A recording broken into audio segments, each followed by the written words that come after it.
MBG speak के साथ बिलाल होरी आपकी खिदमत में हाजिर है। प्रोसीजर एंड प्रैक्टिस एक्ट के खिलाफ सुप्रीम कोर्ट में दायर की गई दरखास्तों पर समाअत चौथे दिन भी मुकम्मल नहीं हो सकी। समाअत एक मरतबा फिर मुलतवी करना पड़ी। अब ये समाअत का दोबारा आगाज़ कल यानी बुध के दिन सुबह 11:30 बजे दोबारा होगा।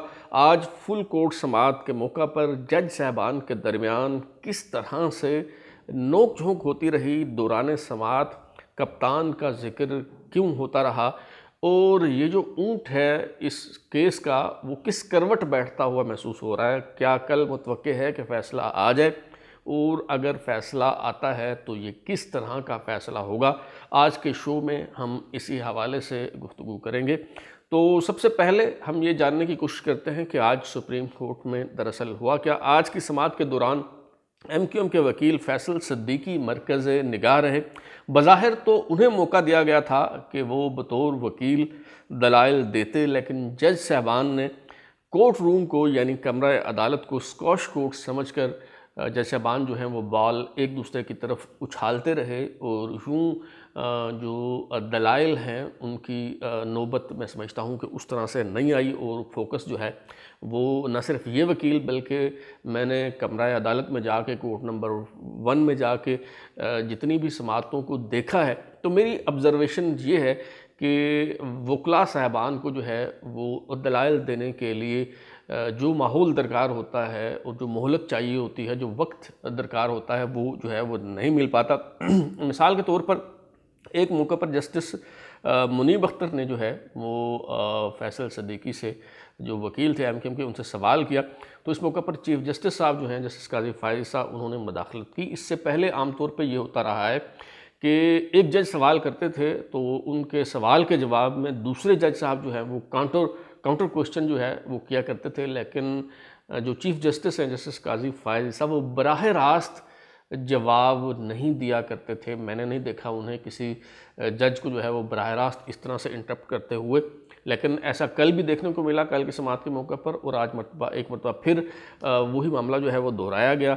जस्टिस काजी फायज़ साहब ने कहा, मिस्टर सिद्दीकी आप हर सवाल का जवाब ना दें, सिर्फ अपने दलाइल पर तवज्जो दें। 4 समाअतों से केस सुन रहे हैं लेकिन और कई केस जो हैं वो ज़ेर इल्तवा हैं। मेरी साथी जज साहबान से भी दरख्वास्त है कि अपने सवालात रोक कर रखें। बेंच में मौजूद जज साहबान में से हर कोई सवाल करना चाहता है, लेकिन वकील की कोई दलील तो पूरी होने दें। आप हर सवाल का जवाब देंगे तो दलाइल मुकम्मल नहीं हो सकेंगे, ये कहा जस्टिस काजी फायज़ साहब ने। इसके जवाब में इससे पहले के वकील साहब जो हैं वो कुछ बात का जवाब देते या दलाइल का दोबारा आगाज़ करते, जस्टिस मुनीब अख्तर जो हैं वो एक मरतबा फिर बोल पड़े। उन्होंने कहा, आप ये कहना चाह रहे हैं कि सुप्रीम कोर्ट रूल्स में ला की तारीफ़ दर्ज है। उन्होंने वकील को मुखातब करते हुए दोबारा से ये सवाल पूछा, सिर्फ ये बता दें आर्टिकल 191 में ला का क्या मतलब है। अब एक मरतबा फिर जो वकील हैं फैसल सिद्दीकी उनके जवाब देने से पहले ही जस्टिस काजी फायज़ साहब यानी चीफ जस्टिस साहब जो हैं उन्होंने कहा, जस्टिस मुनीब अख्तर को मुखातब करते हुए उन्होंने कहा कि अगर आपने पहले ही जहन बना लिया है तो फैसले में लिख लीजिएगा, वकील को जैसे दलाइल मर्जी दलाइल देना होंगे वो दे देगा। इस पे जस्टिस मुनीब अख्तर जो है ये मुकालमे की सूरत अख्तियार कर गया मामला और जस्टिस मुनीब अख्तर ने कहा कि बेंच का हिस्सा होने पर मेरा हक है कि सवाल करूं। जस्टिस काजी फायज़ साहब ने कहा कि आप सवाल कर सकते हैं लेकिन पहले वकील को दलाइल तो मुकम्मल कर लेने दें। जस्टिस मुनीब अख्तर ने कहा, मेरा मसला मेरा सवाल है, इसका जवाब दें। ये मेरा इस्तेहकाक है कि सवाल पूछूं, मुझे सवाल पूछने से रोका जाएगा तो बेंच में बैठने का क्या फ़ायदा। इसी तरह एक मौका पर जस्टिस इजाज़ुल हसन और जस्टिस आयशा मलिक को भी चीफ जस्टिस काजी फायज़ साहब ने सवाल करने से रोक दिया और उन्होंने एक मरतबा फिर अपना यही मौक़िफ़ जो है वो दोहराया कि कई दिनों से हम इस केस को सुन रहे हैं और एक केस की समाअत हम मुकम्मल नहीं कर पा रहे। अगर इस तरह से सवालात होंगे तो कोई भी वकील दलाइल मुकम्मल नहीं कर पाएगा और यूँ ये जो मामला है अपने मंतकी अंजाम की तरफ नहीं बढ़ पाएगा।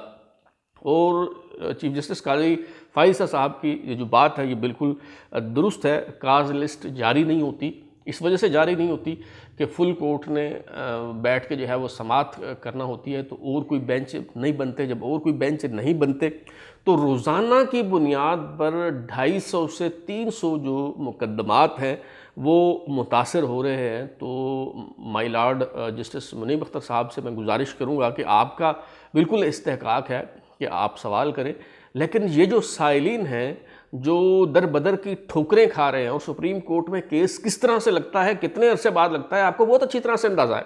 जस्टिस शौकत अजीज़ सिद्दीकी की जो अब नज़रसानी अपील है वो कितने अरसे से इल्तवा का शिकार है और गुज़श्ता 3 साल के दौरान जो है वो उस पर कितनी बार समाअत हुई है, आपको बहुत अच्छी तरह से अंदाज़ा है।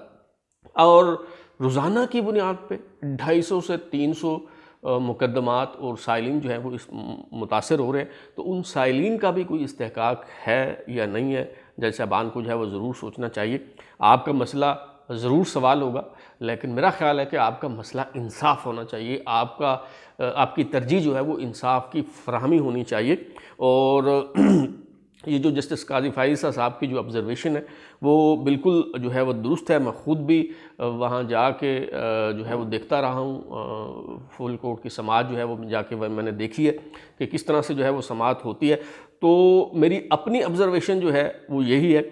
बाज़ लोग कहते हैं कि ये जो फुल कोर्ट की हेयरिंग जो है बराह रास्त नशर करने से जो वकला की काबिलियत है उस पर सवालात उठ रहे हैं और उनकी नाअहली जो है वो आश्कार हो रही है। लेकिन मैं समझता हूँ जो मेरी सबसे बड़ी ऑब्ज़र्वेशन है वो ये है, मेरी दानिस्त में बराह रास्त नशरियात दिखाए जाने से जो सुप्रीम कोर्ट के जज साहबान में गिरोहबंदी है, जो धड़ेबंदी है, जो तकसीम है, वो बहुत वाज़े दिखाई दे रही है। और मुझे साफ नज़र आ रहा है कि सुप्रीम कोर्ट के बाज़ जज साहबान के नज़दीक इंसाफ की फराहमी अपने हल्फ जो उन्होंने उठाया है उसके तहत अपने फ़राइज़ की अंजाम दही वो बाद में आती है। उनकी पहली तरजीह ये है कि वो अपना धड़ा कूटते रहे और वो उनका जो धड़ा है उसको शिकस्त ना हो पाए, कहीं वो उनका धड़ा जो है वो पीछे ना रह जाए। तो इस कोशिश में होता ये है कि कोई भी वकील जो दलाइल देना शुरू करता है तो कोई ना कोई जज साहब जो है वो उसे टोक देते हैं और कोई सवाल नुमा दलाइल जो है वो देना शुरू कर देते हैं। हम तो ये समझते थे कि वकला और यानी मुखालिफ वकला जो हैं वो एक दूसरे के ख़िलाफ़ दलाइल देते हैं, आर्गूमेंट्स देते हैं और फिर काउंटर आर्गूमेंट्स होते हैं। लेकिन यहाँ ये सूरत हाल देखने को मिलती है कि वकला तो कुछ कह ही नहीं पाते और जज साहबान जो हैं वही आर्गूमेंट्स देते हैं और फिर जज साहबान ही काउंटर आर्गूमेंट जो है वो देते हैं।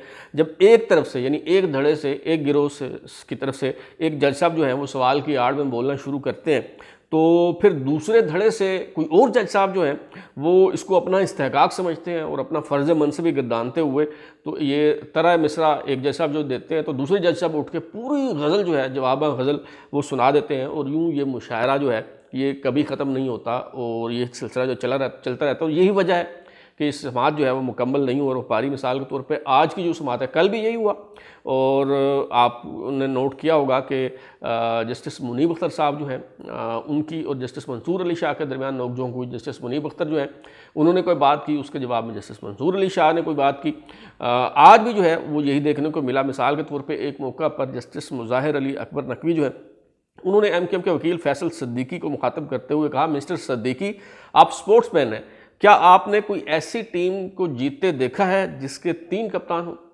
अब इस पे जस्टिस मंदोखेल जो है उन्होंने जवाब दिया कि मैं भी स्पोर्ट्समैन हूँ, कप्तान के साथ वाइस कप्तान भी होता है। ये आपने PTV पे देख चुके होंगे, लेकिन ये ज़रा दोबारा आप ये चंक जो है ये मुलाजा फरमाइए कि किस तरह से जजों के दरमियान जुमलेबाजी होती है। सुना है कि यू आर ए स्पोर्ट्समैन, कभी कोई टीम ऐसी देखी है जिसके 3 कप्तान और वो जीती हो?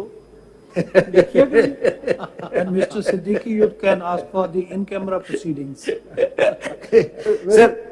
वैसे सिद्दीकी साहब स्पोर्ट्स से मेरा भी ताल्लुक है, कप्तान और वाइस कप्तान जरूर होते हैं।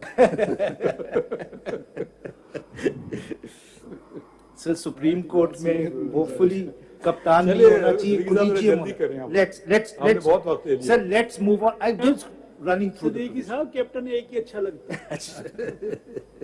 सर सेक्शन 4 जैसा कि आपने सुना, एक तो जज साहबान जो हैं वो आर्गूमेंट्स दे रहे हैं और दूसरी अफसोसनाक बात यह है कि उन दलाइल का जो मयार है वो आपने देख ही लिया। माजरत के साथ मैं जज साहबान से जो है वो गुजारिश करूँगा कि ये सुप्रीम कोर्ट है, कोई खेल का मैदान नहीं है कि यहाँ आप आइन और कानून के साथ जो है वो खिलवाड़ करते रहे। और तकल्लुफ़ बरतरफ ये जो जज साहब ने जो है वो सवाल उठाया कि जी क्या एक टीम के 3 कप्तान हो सकते हैं, ये कप्तानी का मामला नहीं है। जब कोई कप्तान बना दिया जाता है और मैच होता है तो फिर तो वो कप्तान ही अपनी जो भी उसकी दानिश होती है उसके मुताबिक वो फैसले करता है ग्राउंड पे।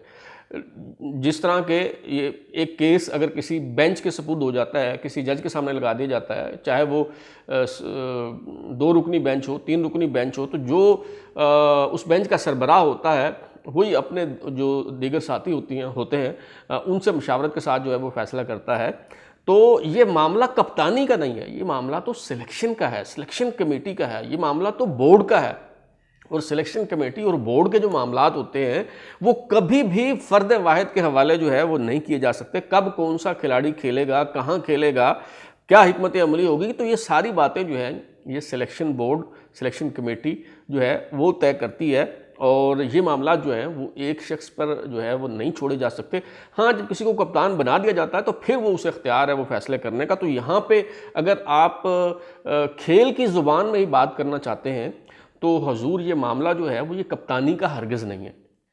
कप्तान तो ज़ाहिर है जब केस आपके सामने लगा दिया जाएगा तो फिर आपके इख्तियार होगा, आप ही फैसला करेंगे। लेकिन कौन सा केस किसके सामने लगेगा, कैसे लगेगा, कब लगेगा, बेंच कौन सा बनेगा, आज खुद नोटिस होगा नहीं होगा, ये जो सारी बातें हैं ये एक फ़र्द के तय करने का काम नहीं है। और सुप्रीम कोर्ट खुद ये करार दे चुकी है कि हुकूमत से मुराद सिर्फ सरबराह हुकूमत नहीं है, वज़ीर आज़म नहीं है, बल्कि वो काबीना के मशवरे से ही फैसले कर सकता है। तो जनाब सुप्रीम कोर्ट का लफ्ज़ है आइन में, चीफ जस्टिस का लफ्ज़ नहीं है, तो चीफ जस्टिस अकेले फैसले कैसे कर सकता है? सुप्रीम कोर्ट का मतलब चीफ जस्टिस नहीं है। चीफ जस्टिस को भी अपने साथी जज साहबान की मशावरत से ही चलना होगा। और इसी हवाले से ये कानून साजी जो है वो की गई है। और फिर जज साहब ने फरमाया एक मरतबा फिर आखिर में कह दिया कि कप्तान एक ही अच्छा लगता है। आपको हुजूर कप्तान अच्छा लगता होगा, हो सकता है आप कप्तान की मोहब्बत में गिरफ्तार हों, आपका जो है वो ज़ाती मामला है। लेकिन जहाँ तक सुप्रीम कोर्ट की बात है तो माज़रत के साथ आपको इस बात का जवाब देना चाहिए कि जब एक शख्स की मनमानी का सिलसिला जारी था, जब साबिक चीफ जस्टिस साहिबान जो है वो कवायद से, कानून से, असूलों से रूगर्दानी कर रहे थे, मनमानी कर रहे थे, जब 4 साल तक मुसलसल फुल कोर्ट का इजलास नहीं बुलाया गया, रूल्स नहीं बनाए गए, तो तब आप कहाँ थे? तब आप क्यों नहीं बोले? और जो सबसे बड़ी आईनी अदालत है उसको किस तरह से फ़र्द वाहिद डिक्टेटर की तरह जो है वो चला रहा था, किस तरह से बेंच फिक्सिंग होती थी, किस तरह से आज खुद नोटिस के तहत जो अख्तियारात हैं उसे हथियार की तरह जो है वो इस्तेमाल किया जा रहा था।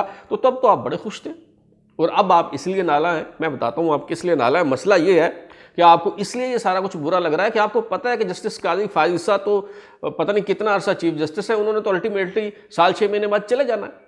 आपको परेशानी ये है कि जब आपका दौर आएगा, जब आप चीफ जस्टिस बनेंगे तो आप भी इस बादशाहत को इंजॉय करना चाहेंगे, इन अख्तियारात से फ़ायदा उठाना चाहेंगे। और अगर ये कानून बन गया और उस पर ये दरख्वास्तें मुस्तरद हो गई तो आपके हाथ फिर बंद जाएंगे, फिर आप मनमानी जो है वो नहीं कर सकेंगे। तो ये जो सारी मुखालफत हो रही है मेरा ख्याल है कि इसी बुनियाद पर हो रही है।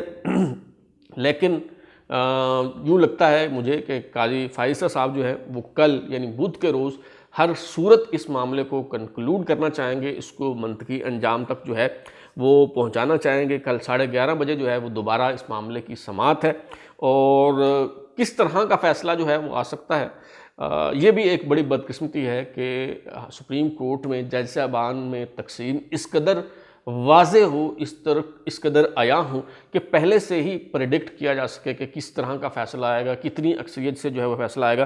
तो मुझे तो ये लग रहा है कि मुमकिन तौर पर 7 के मुकाबले में 8 की अक्सरियत से ये जो दरख्वास्तें हैं प्रैक्टिस एंड प्रोसीजर एक्ट के ख़िलाफ़ उन्हें मुस्तरद किया जा सकता है।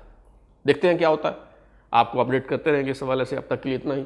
बिलाल और को इजाज़त दीजिए, फिर मुलाकात होगी। अगर आपको हमारा शो पसंद आया तो उसे लाइक करें, कमेंट करें, शेयर करें और हमारा चैनल सब्सक्राइब करने के बाद बेल आइकन घंटी ज़रूर दबाएं ताकि आपको नई वीडियोज़ नोटिफिकेशन मिलते रहे। बहुत शुक्रिया।